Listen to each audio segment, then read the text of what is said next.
Well, welcome to another afternoon at MSK Innovations. I'm your host, TJ Halverson, and we have a great event lined up for you all today. Before I introduce our panel, I'd like to thank the sponsor of today's event. It's the DeAngelis Group, placing breakthrough talent at breakthrough companies in the musculoskeletal industry. At the DeAngelis Group, we don't just fill positions, we de-risk your most critical hire because in orthopedics, your hiring precision better be surgical. Today, we have three companies presenting: Oxford Performance Materials, VSURGIC, and BioTraceIT. On our panel, we have Wayne Wallace, Christopher Campbell, and Chris Lyons. So, Wayne, Chris, and Chris, thanks for joining us. Would you each take just a quick moment, provide a quick introduction? We'll start with you, Wayne. First time on panel. Awesome. Well, thank you, everybody, and certainly thrilled to be here. I've known Drew for a long time. The short story is this: I started a venture capital fund called Mutual Capital Partners just over 20 years ago now.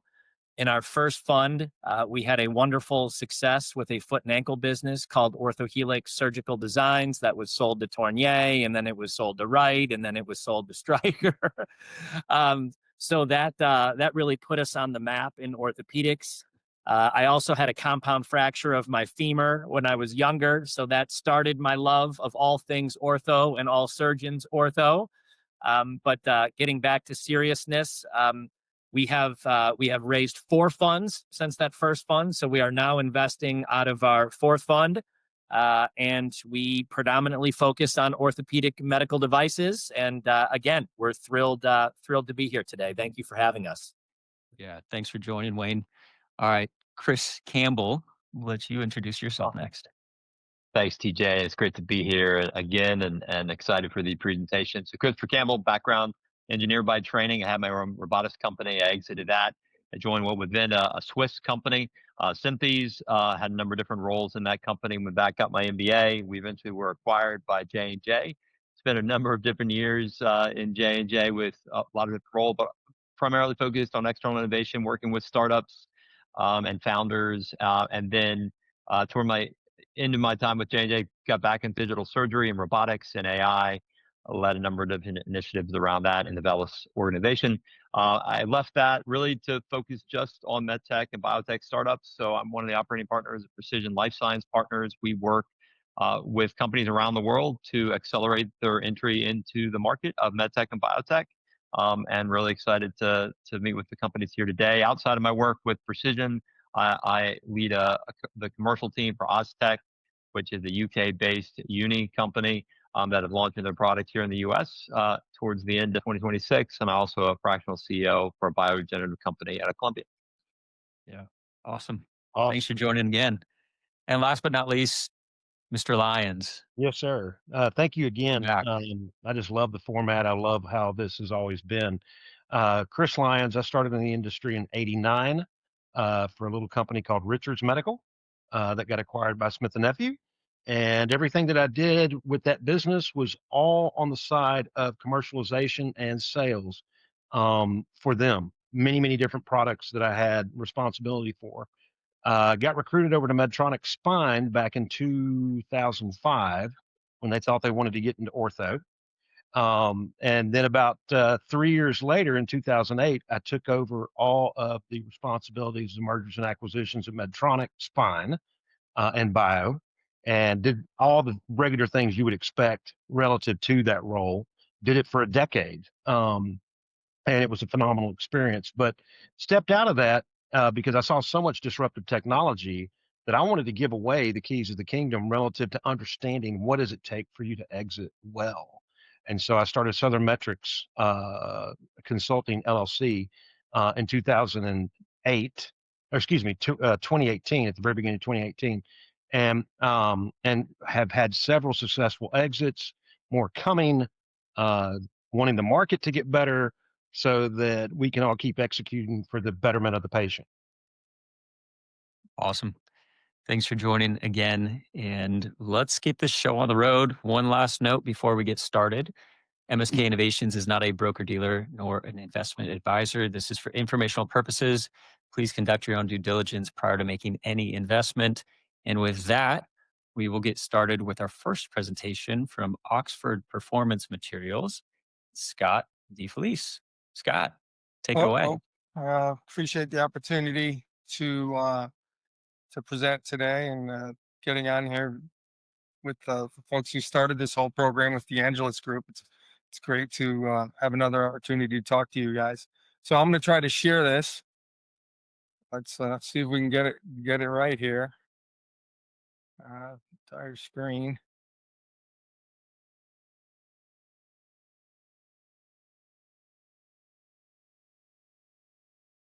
Am I sharing? Yes, great. Okay. So today we're going to be talking about on-demand personalized metal-free orthopedics, but just as a little way of context, OPM is really a materials company at our core, working in one very high-performance thermoplastic called PEKK, and we've done a number of interesting things with this polymer, including putting it in space, working with Boeing and NASA, putting it in semiconductor applications, but we've always been in orthopedics as a raw material supplier and also a contract manufacturer. But now you're seeing us move more forward in the value chain as a supplier of on-demand personalized metal-free orthopedics, and really, which is orthopedics as a service, which is a whole big discussion that we'll just touch on a little today, but it's a really important discussion. Let me see how I advance this guy. Oh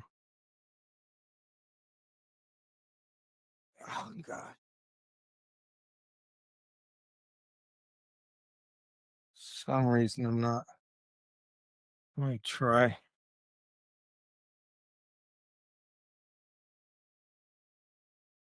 Okay, there we go. So the orthopedic industry, $60 billion industry, all built upon metal. And so what do we know? What do we know about that? So we know about metal sensitivity, results in allergic reactions for a certain number of patients, and growing awareness around that. We know that metal corrodes in the body, leading to ion release, inflammation, and potential failure. Infections, right? Everybody's talking about infections, the cost of PJI, the cost of the system, morbidity. It's a huge issue. And at the end of the day, metal is a big participant in that. Metals are not modifiable in the OR. So that is, something that really relates to personalized space. And then at the end of the day, metal is still way stronger and way stiffer than bone. So look, we built an entire industry on metal and we've done a lot of good work. But the question is there a better way? Oh, gosh. Oh, I can do it this way. And so the answer in our view is this polymer called PEKK. It's a high performance thermoplastic. Many of our listeners will know about PEKK. It's a sister polymer to PEKK. Similar in some ways, but very different in other ways that drive back to its core chemistry. So let's talk about PEKK versus the main material we compete with, which is 3D printed titanium in the personalized space. So we have inherently the bone-like mechanics of the polymer. It's just right in the envelope of cortical bone. It doesn't corrode in the body. Bone loves PEKK. I remember some of the first researchers I told that, we got evidence that bone's growing on PEKK, and they said, check your evidence, because we don't believe it. But it's true, and we just now have tons of evidence to support that. We don't get an allergic reaction. We definitely reduce biofilms. We claim that we have a bacteriostatic response. We've got good scientific studies that support that, and we also have post-market data that really supports very low infection rates at 1%, where we're seeing 7 to 10% with the other material substrates. So we more work to do there, but we're quite confident in that. It's radiolucent, modifiable in the OR, and all that sort of results in reduced surgical time. So a strong foundational material comparison to titanium, and we're in a good space there. So let's talk about this is where we get into a little bit of what on demand looks like, where we are today and where we're going. So look, right now the ecosystem is metal, standard, inventory heavy, and the cost of that inventory, we're at a conference last week, and I heard some investors say, look, I don't even want to invest in companies that have to deploy hundreds of SKUs and kits. It's just chills that it's so capital inefficient. So that's a big deal. Robotics and hardware sellers are sort of the core ecosystem that we're dealing with today, and it's starting to show its warts, and others are also beyond us clearly pressing on this. But what do we see in terms of the new ecosystem? Really something that is on demand, surgical solutions, personalized implants, and planning and guides. And really the thing that enables this entire ecosystem then is it's osteofab, where you have the right economics and the right material platform to move to on demand. And one of the things we felt is, we're going to be bringing a new material and a new process that we always felt was going to be very disruptive. And we're seeing that already. And we're going to show you some cases at the breadth of this. But we always felt, look, you have to do the science. We can't come out and say, look, we got this great material, we got this great process, but we haven't really done the science. We've got decade plus of science supporting osteoconductivity, supporting the bacteriostatic, supporting purity, biocompatibility. Just a lot of work and a lot of different indications, not all done by us. We've supported a lot of academic centers in this work. So a great body of work that supports it. And the other thing we felt is, look, we could come with the great material and a great concept of on demand and great science, but the surgeons don't want to be the first either. Their basic view of the matter is, I want to be, most of the surgeons want to be later in the process. They don't want to be first in line. But, if you look here, we start in 2013. That was the first 3D printed polymer implant cleared by the FDA in 13. 3D printing wasn't even really a thing back then. And that product is distributed in the US by Zimmer Biomet. Spine clears in 16, that landmark study in Nature confirming bone on growth in 19, over 100,000 spinal implants shipped with a number of customers that are where we contract manufacture for them, and probably Extant is the biggest there. And then we launched into really custom orthopedics following companies like Restored and Paragon, who were in that space in 23. And that's what's really driving the growth of the business now. But there's been over 5,000 patient-matched implants shipped to date. So a lot of clinical history there.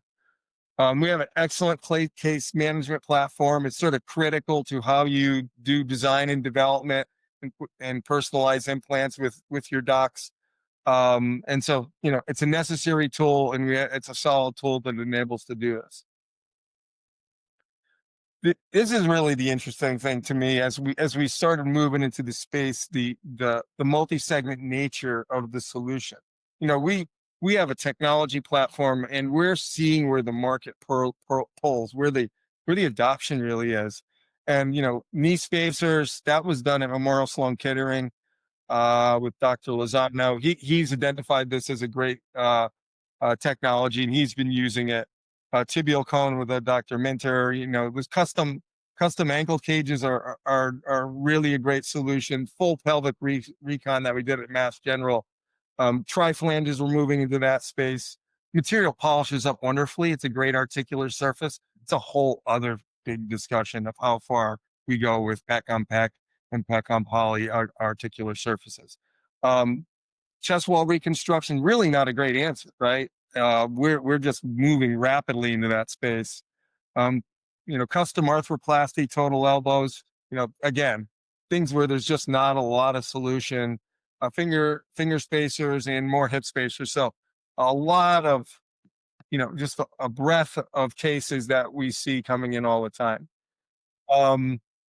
We like to show this case because, it's a typical case, a distal tibia cage, but also demonstrates the power of the technology. So on the left, you see, 3 implants, 3 trials. We make all of them out of the same 3D printed PEKK. Then you see the tibial cage there in the post-op. Obviously, it's radiolucent, so you don't see anything. So the first time the surgeon sees that, I usually get a text in the middle of the night saying, something's wrong. It's like, nothing's wrong. This is what it's supposed to look like. But look at that 8-month follow-up. This isn't outlier. This isn't like, oh, I picked a good one. This is what we see. Bone grows into and onto and around our constructs, and it's just we know why.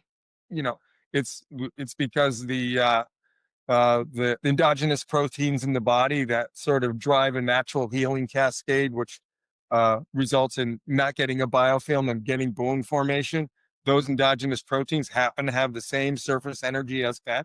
I like to say we were brilliant. We designed that whole thing. It was amazing. We got lucky. We didn't know this was an attribute until we started getting feedback from Germany, and a spine customer said, "Hey, bone's growing on your PEKK." And then we started doing some testing, and we're seeing that you know that there's not a bacteria, a lot of bacteria growing on the implant, and so that's what drove us to really investigate those things. So one of the things that you look at a company that's moving into a new space.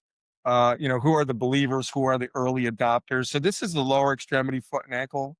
These are good names, right? And in ecology, these are good names. People who have been early in additive manufactured titanium and now are aware of the shortcomings and are adopting the technology. And this is the newer team. This is Recon. These are the folks who are doing knee and hip complex case disaster plasty.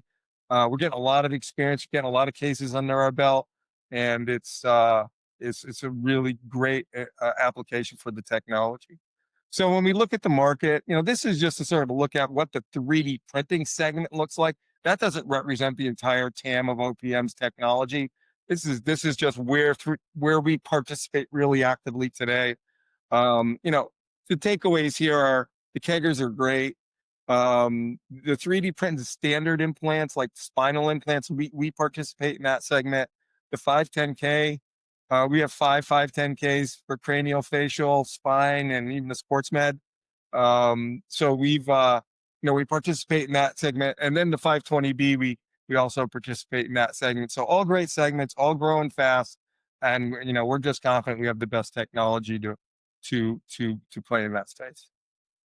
And then the thing that people are always asking us is, great, you've got this cool technology, it's really good, but how quickly is someone going to catch you? Because you're claiming to have the next titanium.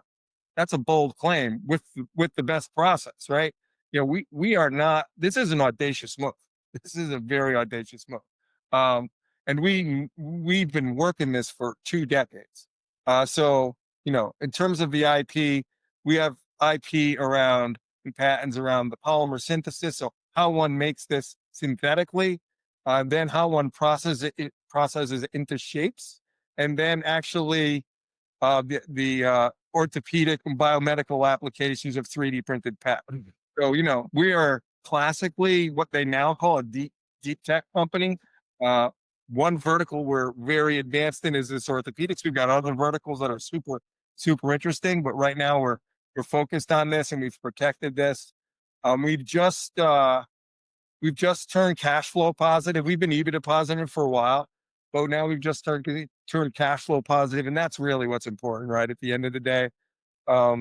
So we are looking at growth for next year.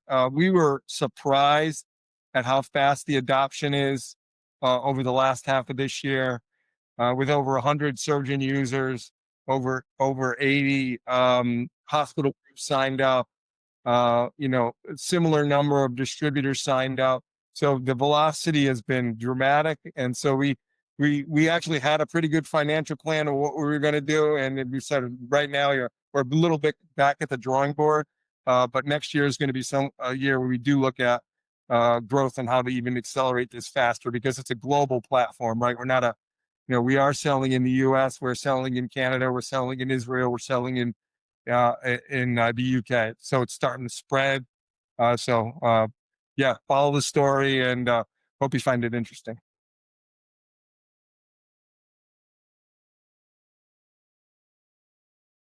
Okay, for some reason I'm not hearing.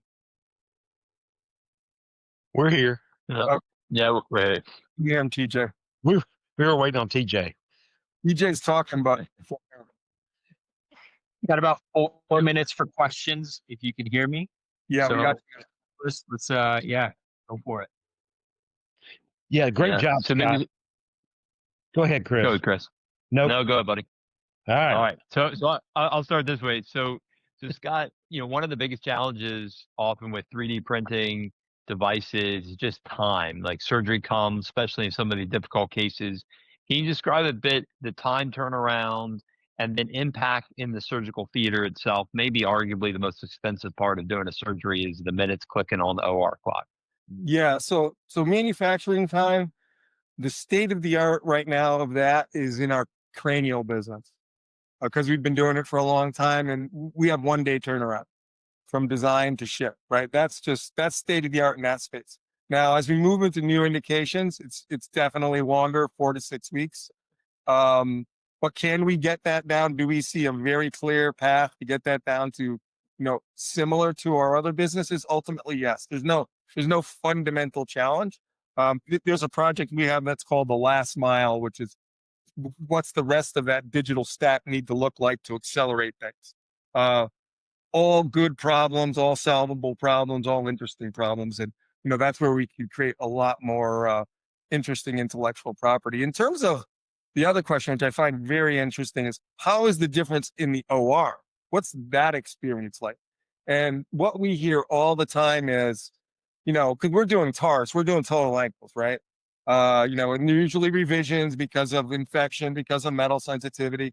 And what we hear all the time is, we would like to use your implants for everything because it's surgically planned. It comes in one box. I don't have a bunch of trays. I don't have a bunch of stuff.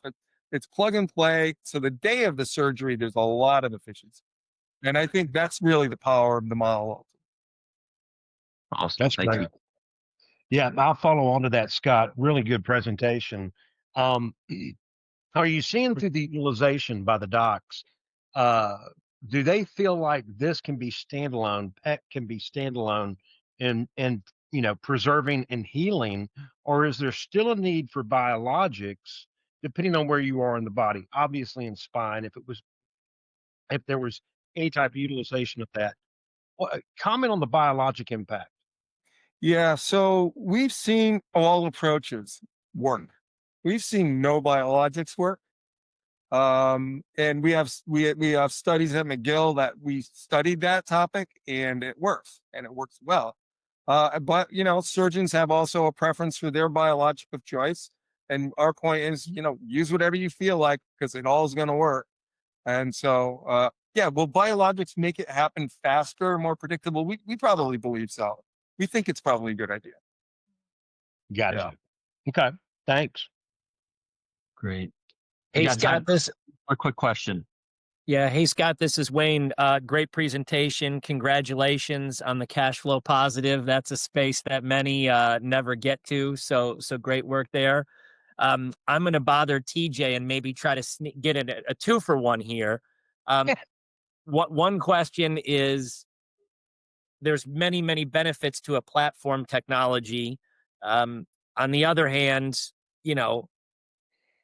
a lot of those areas of the anatomy that you mentioned have very different call patterns, which makes building a sales and marketing force a challenging situation. So I would just love to hear a little bit how you think about that. And then I hope TJ doesn't get mad at me, but this one should be pretty quick. Would love to hear just about the cash that you've raised to date and what you're looking to do going forward from a corporate finance standpoint. Yeah, so the call pattern question is a good one. It is true that, there's where we started in lower extremity, we start with lower extremity independent distribution. Yep. As you move into, say, oncology, it does tend to be a different group. So we will have overlapping distribution, in a single institution because there's a different call pattern and different docs. So that is the nature of the beast. I think as personalized orthopedics evolves, I think there's going to be some new models that are going to start to take place because we're talking about a service now. And a lot of distribution is built upon the logistics, literally, of moving boxes around, right? A lot of distribution isn't just, hey, I support this technology. Actually, you fundamental logistics of moving cases and kits around. So when that goes away, what new opportunities become available, right? What new contracting models become available? And so that's an area we give a lot of thought to, and we're having those discussions with hospitals because they're starting to understand the benefit of this model to them, which is they don't have to handle this inventory, right? They don't have to have all this logistics management. They don't want to be in that business. So we're really thinking about a way to lighten that burden. It won't happen all at once, but chip away and lighten that burden for them. In terms of capital, we really haven't raised substantial capital in over a decade. We had 2 exits on the platform, one to an aerospace company and one to a materials company that have funded the business. We've done some small convertible notes in the last year, mostly to insiders and some folks. But now we are getting our minds around, we have a global platform. What do we, we certainly don't have enough organic capital flowing out of the business to drive that opportunity in a robust way that the technology deserves. So yeah, that's the discussion we're really getting our minds around. We're going to be having a bunch of sessions over the holidays and hope to come out, after in January with some real good thoughts on that. Awesome. Thank you. And if I can be of any help, please let me know. Yeah, thanks, man. Awesome. Great presentation, Scott. With that, we'll move on to our next one, which is VSURGIC and Lawrence Binder. Lawrence. Great. Thank you. Let me share my screen here. And while Lawrence is pulling that up, Scott, there are some questions in the chat Yeah. that you can go ahead and answer to your discretion on how much you want to provide there. Okay. Yeah.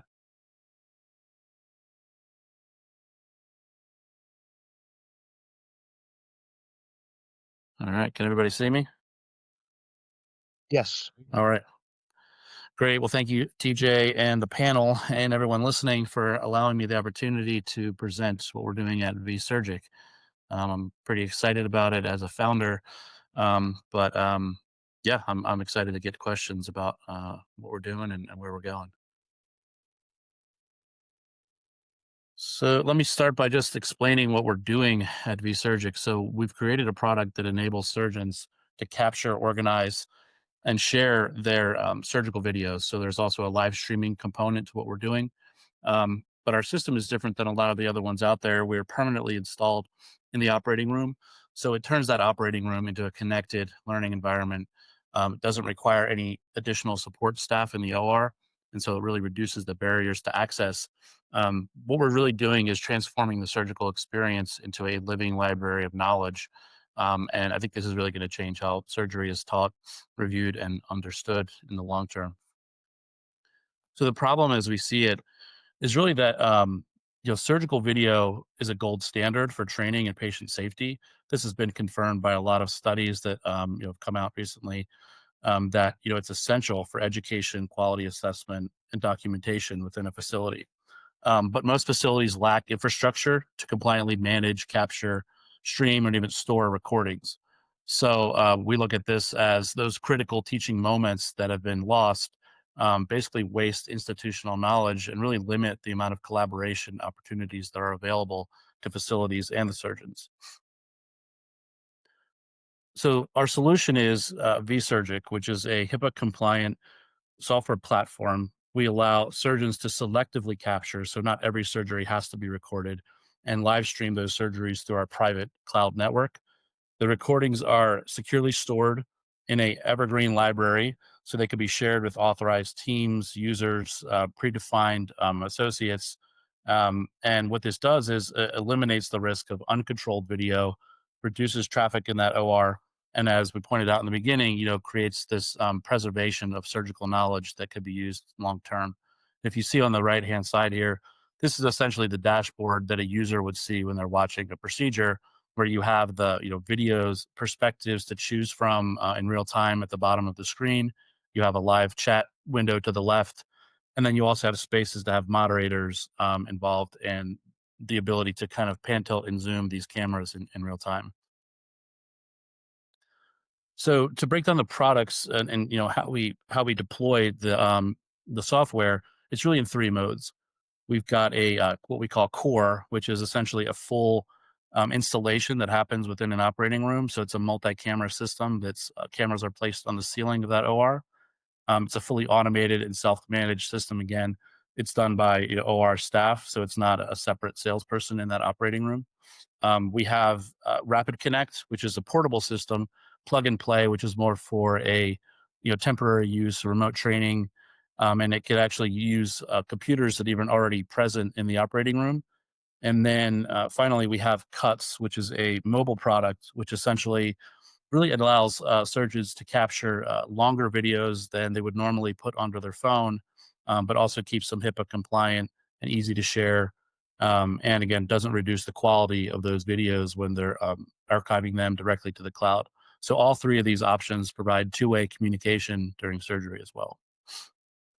This is more of just a diagram of how the three different deployment methods that I mentioned sort of work through the system. So you have, the operating room, which clearly has multiple more inputs and cameras. You have the portable system, which has fewer cameras and inputs, and then the mobile, which basically just has whatever the camera device on the phone is. But they all go through the VSURGIC cloud and then can be shared as a live stream or could be added to the library.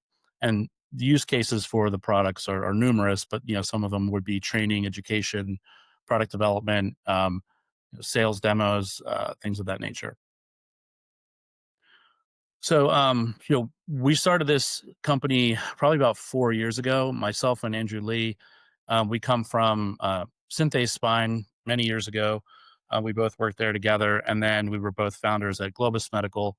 And so we bring sort of a device perspective to solving this problem. We built a lot of devices over the years that solved very specific surgical problems.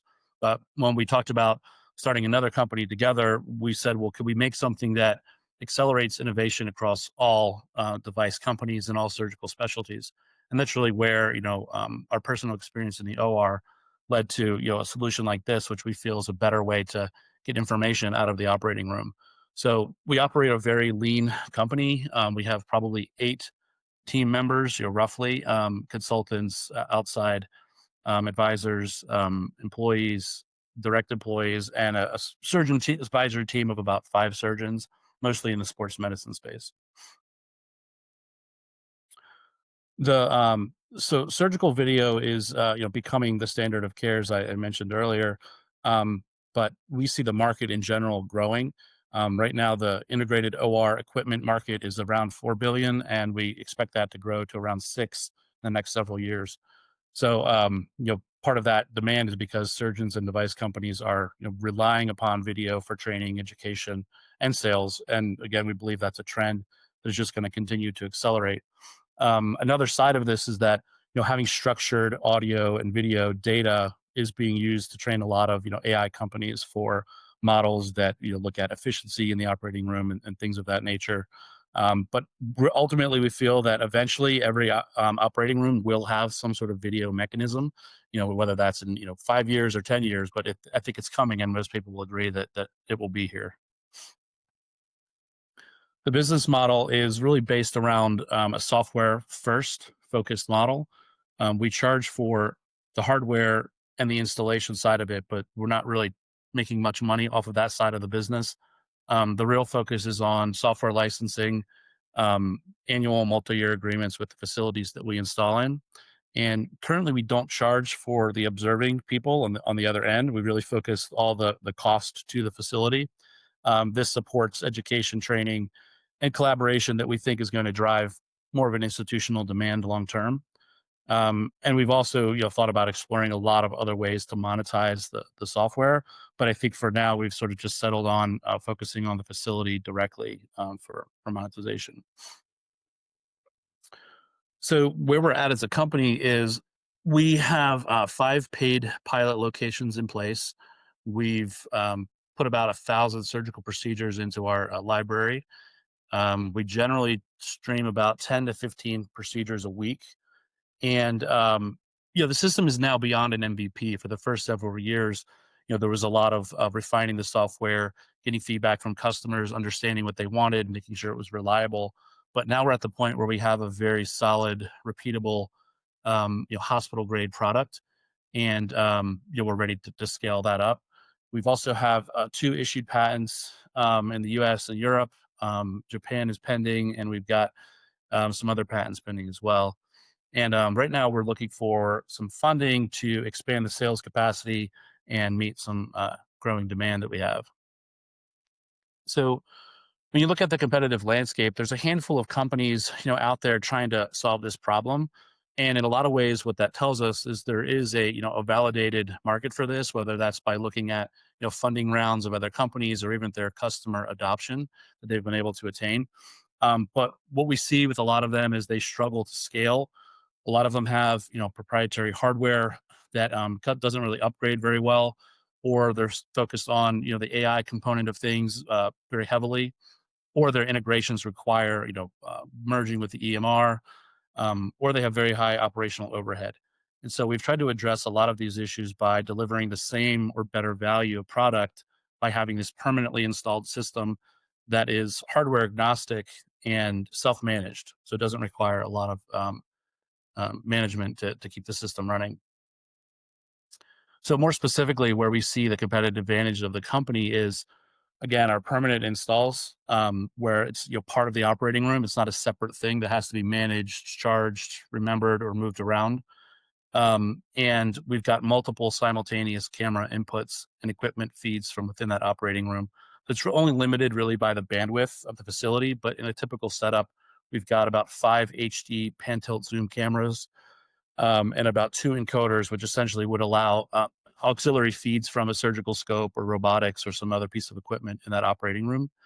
And as I mentioned before, we're camera agnostic and upgrade ready, meaning that, if somebody wanted to use a different camera or they already had a specific camera in their operating room, we could tap that camera into the platform.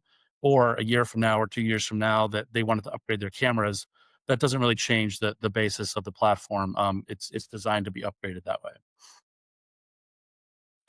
So as far as funding is concerned, we have initially the company was founder funded, and then we did a small funding round to sort of get the commercialization of the software to a point where, well, again, we felt that it was scalable.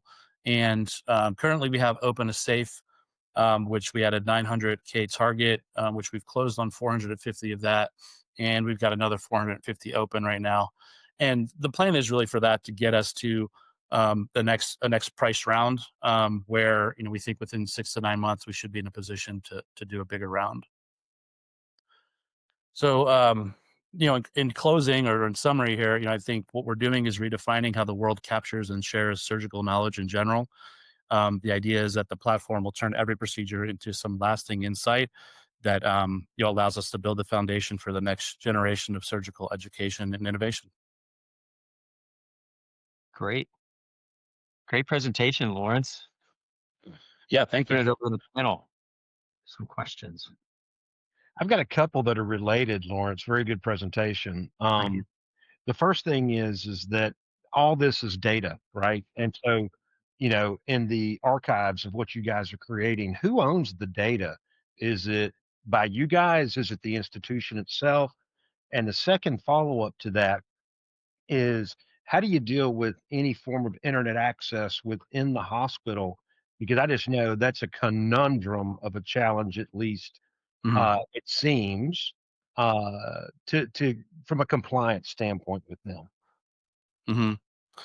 Yeah, so to answer your first question, we essentially have an agreement with the facility where we co-own the footage, Okay. and the data related to that. So essentially, they could do what they want with it, and we could do what we want with it. Again, we can't harm each other, right? So certainly, we can't do anything that would be detrimental to them, and they can't do anything that would harm us with using the data. So it's a pretty straightforward agreement, but that allows us to mine, not only the videos from one facility, but sort of compare them to others. So I think on our end, clearly having access to that data is a bigger value to us, by being able to compare and contrast with other facilities.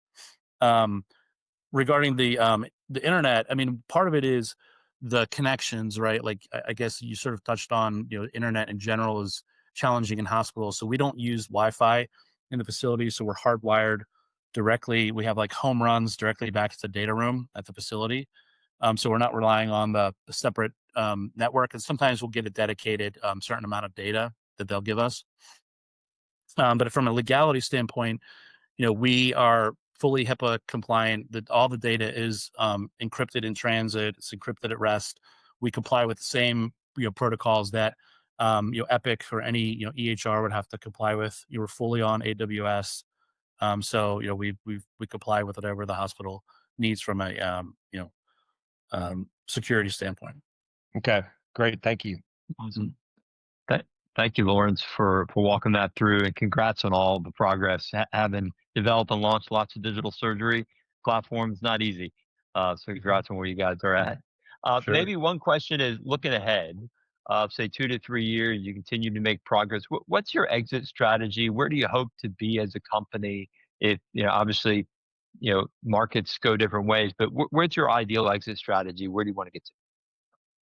Yeah, I think ideally we have we become a standard solution for adopting, video into operating rooms. I think there are a lot of companies that are doing similar things, or they have video as sort of an add-on service where they're offering a lot of other large scale services to the facility, and video is one of them. But we're sort of focused on the video management first, and I think that what allow us to do is to position ourselves as a lightweight way to solve this problem, instead of asking the facility to fully, change over to another EHR or fully integrate a bunch of other services that we have. So, I think what I'd like to be is the standard for facilities looking to solve this problem, which is we need to have some sort of video system. The idea would be to build up a good recurring revenue stream for us, become a profitable company. And if the right, strategic acquirer comes along, we're open to that. But clearly, we're at such an early stage, it's a little premature to talk about that. But that's what the plan is. The goal isn't to build this up to a very large company. It's to build it up to a point where we really see the value. We can make a difference and help other companies accelerate their product development, and see it kind of make a difference in healthcare. Thank you. Yeah, Lawrence, I second Chris's comments. Congrats, great presentation, tons of progress, good stuff. I think for me, TJ let me sneak 2 in last time, so I'm going to try it again. One is super easy. We've got time this. Oh, okay. All right, cool. So for me, in our position, we get to bump elbows with a lot of these hospital CFOs. And the last thing in the world they want is someone else trying to sell them another piece of software. Like it's it's just not what makes their day.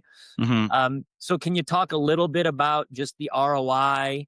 And in addition to ROI, can you talk a little bit about, like, I know you're just in these pilots, but what you see is like annual contract value as you get this thing rolling? Sure. Yeah, we've talked to a lot of people, and a lot of times the question of legal defensibility and quality improvement comes up. Some people immediately think that it increases your risk from a liability standpoint, but most of the quality people and hospital people that I speak with say that they wish they had video of what's happening in the operating room to understand if there is a legal issue, or to improve quality. And so I think that's really the angle that I think on larger institutions that we would push this solution to, from a ROI for the facility, would be one is potentially reducing foot traffic. So if we can reduce foot traffic, can we reduce infections at your facility? Like, nobody wants to talk about getting infections at their facility, and nobody ever has any, right? But the reality is, if we can help reduce foot traffic, we believe, like, significantly, we believe that could make a difference in the number of infections that facilities have, especially because we know the value of teaching. We know the value of having engineers in the operating room. And even when I talk to some hospital administrators, they'll say, well, we don't have anybody visit our hospital. And I'm like, well, I know that's not true, because I was here as an engineer, last year. So I think, the funny thing is, sometimes when you're talking at that level of a facility, they're not really fully aware of what's happening in their facility. So some of that is a bit of, education. on what's happening, and that there is a lot of people that are learning, and there's students and there's engineers and there's people visiting that probably can get that information more effective way by accessing your facility remotely. And the reality of this is it's got to have a surgeon champion, like any new technology. And so without a surgeon champion sort of pushing the technology, I don't see the CEO or the COO or somebody sort of forcing this upon their surgeons. But we have the surgeons that we talk to see the value in having access to this information, having access to their procedures, having them archived, having them available to share.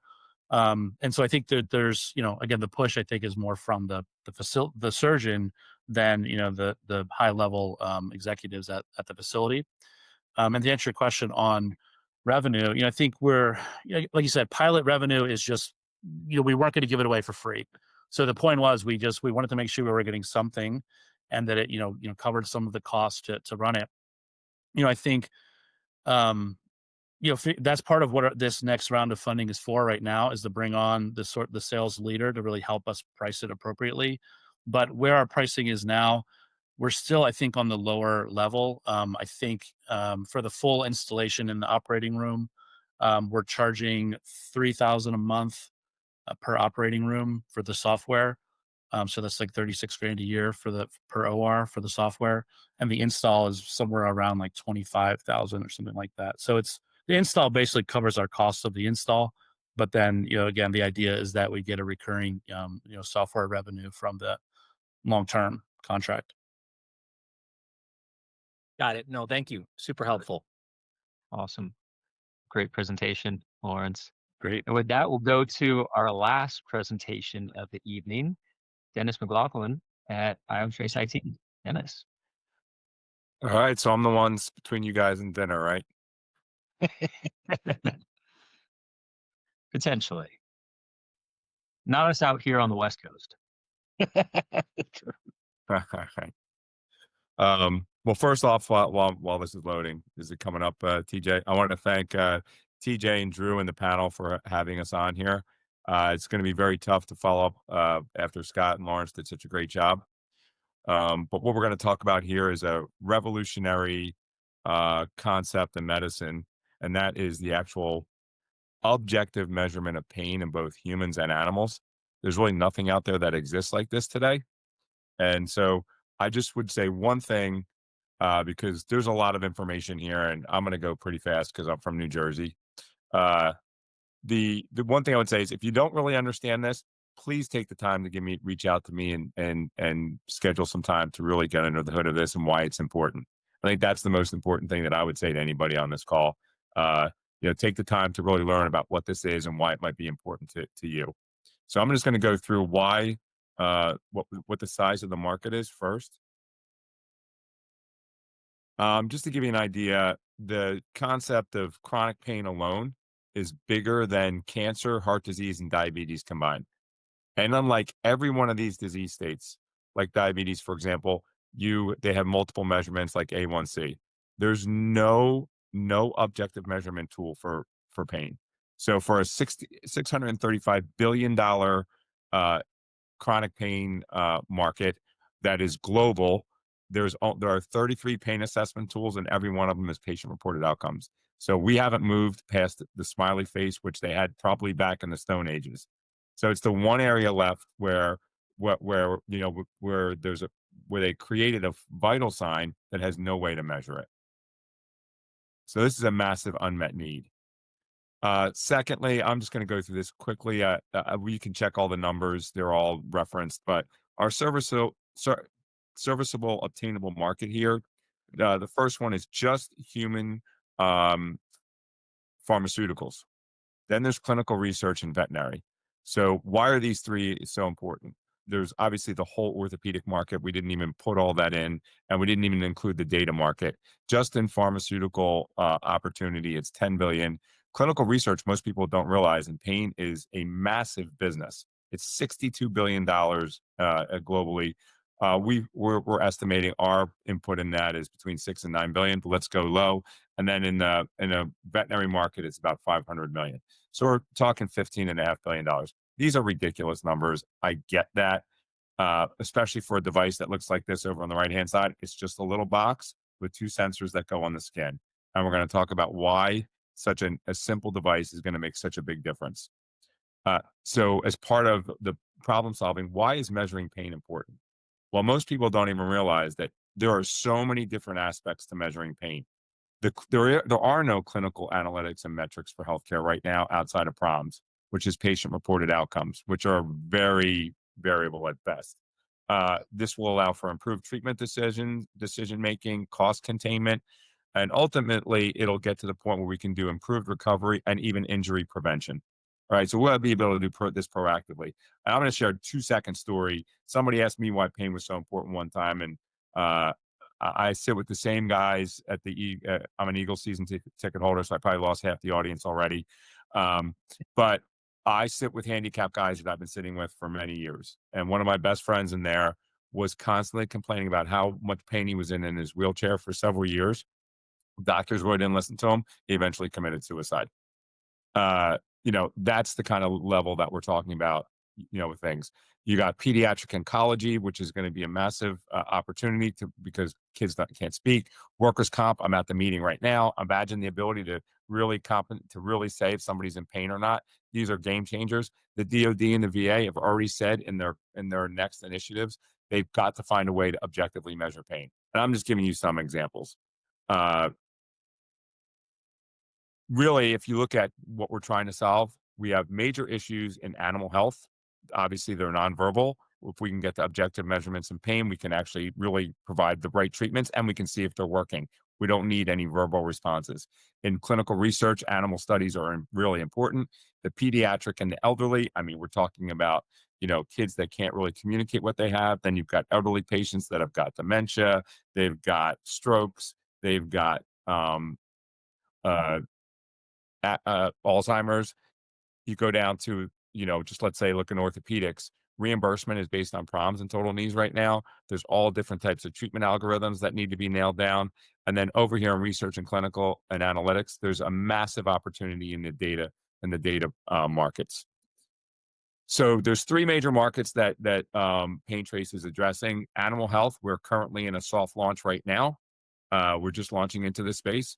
Clinical research, we can be used as a secondary endpoint right now, and then we're moving into the human health space. We're in our regulatory process right now. We're just at the beginning part, and that will, once we get that indication, we'll be able to use as a primary endpoint in clinical research. So there's 3 different markets. So we're not locked into any one thing. In terms of we have focus in each one of these, and we'll have a group to do it, and we're treating them like 3 franchises. But it's not like you're locked into one thing. If it doesn't work, we can generate revenue right now in animal health, so we don't have to wait. This is how it works. So this is we're starting over on the left over here, and this is a human over here, and it's their electrical system. So what does PainTrace do? There are 2 sensors that go bilaterally because it measures your afferent and efferent pain signal. It does not need to be near the site of injury. All right. So it's reading an electrical signal that's going through the entire body and up through the brain, through the skin, where most of the nerves are. All right. That translates that information to a little small box. It's about the size of a pager, which then has proprietary circuitry. The sensors are proprietary. And then that circuitry sends it to our proprietary software that gives out an entire readout to the surgeon, the healthcare providers. We are working on getting this all aligned with EMRs. So they'll just be able to put it right into their EMR and see a real-time scan, just like an EKG, for a pain score. Okay. Currently, this pain score and our software and the actual measurement of pain over time are all patented. So we have 15 patents, 5 are pending. We have international patents as well. And they're based on the unique sensors, the cloud deployment, the data analytics. We even have a patent of measuring pain over time. I'm going to skip that. All right. So how do we monetize this? Basically, this is the pain trace system right here. It comes with an iPad, even though just in case they don't have some way of reading it on a computer system. So it's an all-enclosed system with your whole data points. There's it's a SaaS model, software-based subscription. Those sensors here are a razor blade model. They're less than $1 to make. And then we plan on licensing it to industry partners, companies. I've already met with several companies that are in the pain space that will want this to measure their devices or their pharmaceuticals in real time, biometrics, and we'll have tiered pricing contracts. Currently, we do about a little bit over $250,000 to $300,000 in the animal health space and research. We have a new study starting the beginning of the year with a client. These are comparable diagnostics, like MetaSense is one that's in the OR. Abyss monitors in the OR, and this device over here, the BioLang, is for diabetes. And these are all measurement tools. But what they don't do is provide the concept. We compared them as part of our regulatory pathway, but when you look at the commercial models and everything, they all align. So I'm happy to talk to anybody about these comparable diagnostics. So why is PainTrace different? So you just saw 3 different products, and MetaSense was on there. PainTrace is the only device that provides a direct pain biosignal. So it's your own personal pain measurement.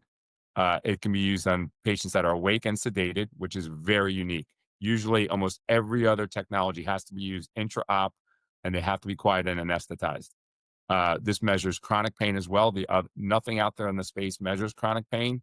And while they all measure acute pain, the other ones can't do it while somebody is awake and active. And then, so they can only be used in surgery, whereas this technology, PainTrace, can be used in diagnostics, surgery, oncology, joint replacement, rehabilitation, and the veterinary space. It's just much more, it addresses the whole market. And then we do have I only put a couple people up here, but we have an incredible list of scientific advisors and consultants. I mean, it's very vast. I'm happy to go over it with everybody. But we've got Dr. Michael Sook, who's the chair of will probably be the president of the AMA next year. He's on the board. We've got Richard Scranton, who's one of the chief medical officers for Vertex. They are already evaluating the device. They have one of the biggest pharmaceutical research budgets in pain out there. Dr. Michael Wang, some of you may know, he's already started a study in surgery at the University of Miami. Kerry Donaldson is actually a prior neurosurgeon who owns a company that does similar diagnostics to PainTrace. And then we're already in conversations with the payers. So this is Jerry Stanley from Evernorth and Express Scripts. And we've already had multiple meetings with about 132 payers, TPAs, and work comp people. And then I'm just going to wrap this up with, this is our forecast over 5 years. It's very conservative. It's 92 million. If we can get to that number, our market cap should be around 1.3 billion. And so what's our ask? We're looking, right now we're doing a friends and family raise for 1 million. We're about 50% of the way there. It's a safe note. It's 25% discount. And then we're beginning our Series A as soon as we get that done. So I know that was a little bit long, but it's a pretty intense topic. So TJ, how did I do for you? That was great. I love the presentation. Let's get some questions going. Really interesting. Awesome. And maybe I'll kick it off with just go birds. So you're a good company, but One for one. So there you go. So one question I have, amazing technology, and I agree. The area of measuring pain, it's completely subjective, whether interoperative or on the patient side. One of the biggest challenges with sensors in the category is what I say the so what factor. What do I do with more data coming in? So maybe you could describe a little bit clinically on the surgeons on your team who you talked about. What do they plan to do with this pain data? Are they going to change their treatment modality? How they plan to address? Maybe you could talk me through that a little bit. All right. So that's a great question. It's a pretty wide question. So let's just talk about, for example, Dr. Vinod Dasa. He's on the CMS board where they're stuck with, PROMs are part of the reimbursement. Mike Sook is on it from the AMA. They're looking at this to potentially use that to get really, really good pre and post pain measurements. So patients can't just say, oh, I'm in pain, right? And then address that through their reimbursement. So that's one example. Another example is the work comp space, where they can actually really measure if somebody's in pain. You know, they should get treatment if they're in pain. And I met with several CMOs here today. They're really excited about this. From the clinical side, one of the things I think that's really exciting about it is really to determining getting a baseline on some patients, really understanding where they are, right? And with the diagnostics that they can do, or some some in-office exams, they can really determine how bad that rotator cuff is or how bad that knee is. They may move them up in their treatment plan. So they don't have to wait till right before surgery. They could do this at the chronic phase, right? I mean, it's one thing to say you look at the knee, you look at the x-rays or whatever, an osteoarthritis, but if you've got somebody who's in real pain and you can see it, why wouldn't you get them a total knee faster, right? And then really measuring, and it doesn't matter what the intervention is, you know, you can actually see if an intervention, a drug, a device, or something is actually working. You can see it because you have their baselines, and then you can see what the differential is. And we have numerous examples of reports that do this. So this is going to be a diagnostic tool that's going to help people, do better pain management, provide the right solutions, and see if they're working. And I think that's really important. And there's numerous others, but I don't know if I did a good job of answering that. No, that was perfect. Thank you.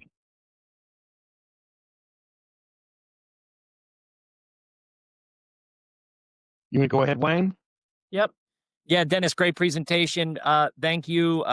We have a wonderful portfolio company called SPR Therapeutics that plays in the pain space, and I'm sure they would love to know sort of what's working and what's not. Right. So very, very cool stuff. In some of the research getting ready for this meeting, it sounds like you guys have been at this for a minute. I think I saw somewhere, this got rolling in like 2006. So how much capital has been raised to date? And then maybe the second one is just your quick thoughts on the FDA pathway for human use. Two great questions. So there's about $4 million that's been raised already. Okay. And so when they went to launch the product, it was in COVID. And nobody was seeing anybody. And so they literally ran out of money. I looked at the product, re-energized some of it, and completely changed the strategy. And now we're doing a race to bring it, to the level that it needs to be and get it out there in the vet world. Our goal is to get it out there in the vet world and, help fund the company as well. So we want a fast return on investment for people. Okay. And then, I'm sorry, what was the second part? Just the FDA pathway for humans. Oh, so the FDA pathway. So we've met with numerous FDA regulators, advisors. I met with the head of the FDA for devices. We actually have two pathways. And so we're going through the back and forth of which one we want to go for. We can go as a class 1 device, and it looks like we'd still be eligible for reimbursement. But if we go the class 2 route, we get the indication, we would be the gold standard. So we're just looking at, what is the requirement that is going to take. So that right now we are evaluating that. If we don't really have a clear direction on that, we're probably going to come out as a class 1 and be out there quickly, and then work on the next iteration. Got it. Thank you. That's great. Hey, Dennis, real quick, great presentation.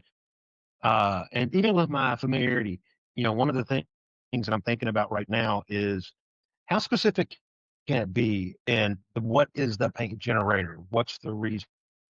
Right? The electrical current, and I get that, nerves, muscles, etc. But can it be so specific as to say the meniscus is the pain generator, the cartilage is the pain generator? What is the problem? Is it we'll call it cartilaginous defects in a knee or a hip or a shoulder? Can it get that specific? Currently in its current format, it's not going to get that specific. You need good physical exam and other things to combine all this.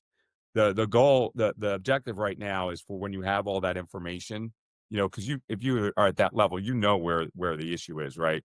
You're just trying to determine how much pain that person's in, right? As an example, they may be fine when they're in the office sitting down, but when they're at home and they're walking a lot, it may be a huge problem. Right. So this is not going to tell you exactly where the pain is coming from.